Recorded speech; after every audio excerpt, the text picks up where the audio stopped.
The Black Death, the plague that changed the world. Hello everyone, welcome back to our channel. Today we're diving into one of the darkest chapters in human history, the Black Death. This deadly plague swept through Europe in the 14th century, leaving a path of devastation in its wake. But how did it start? What happened?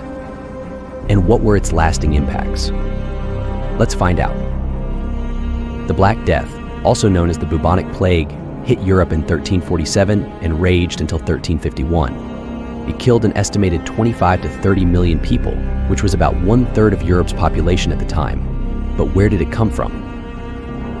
The plague is believed to have originated in Asia, where it spread along the Silk Road, carried by fleas living on black rats. These rats traveled on merchant ships, bringing the deadly disease to Europe. The first outbreak hit the city of Kaffa, a busy trading port on the Black Sea. And from there, it spread like wildfire. The plague spread quickly across Europe. By the end of 1347, it reached Italy, and soon after, it spread to France, Spain, England, and beyond. The disease traveled fast due to crowded cities and poor sanitation, making it almost impossible to stop. The symptoms of the Black Death were terrifying. People would develop painful swellings called buboes, usually in the armpits, groin, or neck. These would turn black, hence the name Black Death. Other symptoms included fever, chills, vomiting, diarrhea, and in many cases, death within a few days. The sight of blackened buboes and the stench of death filled the air. The impact of the Black Death on society was enormous. With so many people dying, whole towns were left empty. Fields went unplowed, and harvests rotted. The shortage of workers led to higher wages for peasants, which began to shift the rigid social structures of medieval Europe. It also led to widespread fear, panic, and superstition. People tried everything to stop the plague. Doctors wore strange bird-like masks filled with herbs, believing it would protect them from the bad air. Some towns burned the homes of the infected, and others held religious processions praying for divine intervention.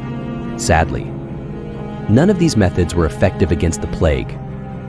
Personal accounts from the time give us a glimpse into the horror of living through the Black Death. Giovanni Boccaccio, an Italian writer, described how people abandoned their loved ones, fearing infection. In England, the chronicler Henry Knighton wrote about the suddenness of the disease, how it would strike a person down in the morning, and they would be dead by evening.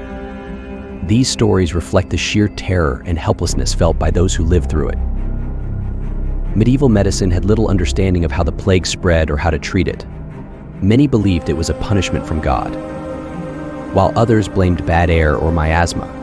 Some treatments included bloodletting, applying herbs to the buboes, or even using live chickens to draw out the poison. Unfortunately, these methods were not only ineffective but often harmful. By 1351, the worst of the Black Death was over, but it would take Europe years to recover. The population eventually began to grow again, and life slowly returned to normal. However, the scars left by the plague were deep, changing Europe forever. The Black Death had several lasting impacts. It led to significant social and economic changes, weakening the feudal system and giving rise to a more modern economy. It also spurred advancements in medicine and public health, as people sought ways to prevent such a catastrophe from happening again. The Black Death is a stark reminder of how devastating pandemics can be.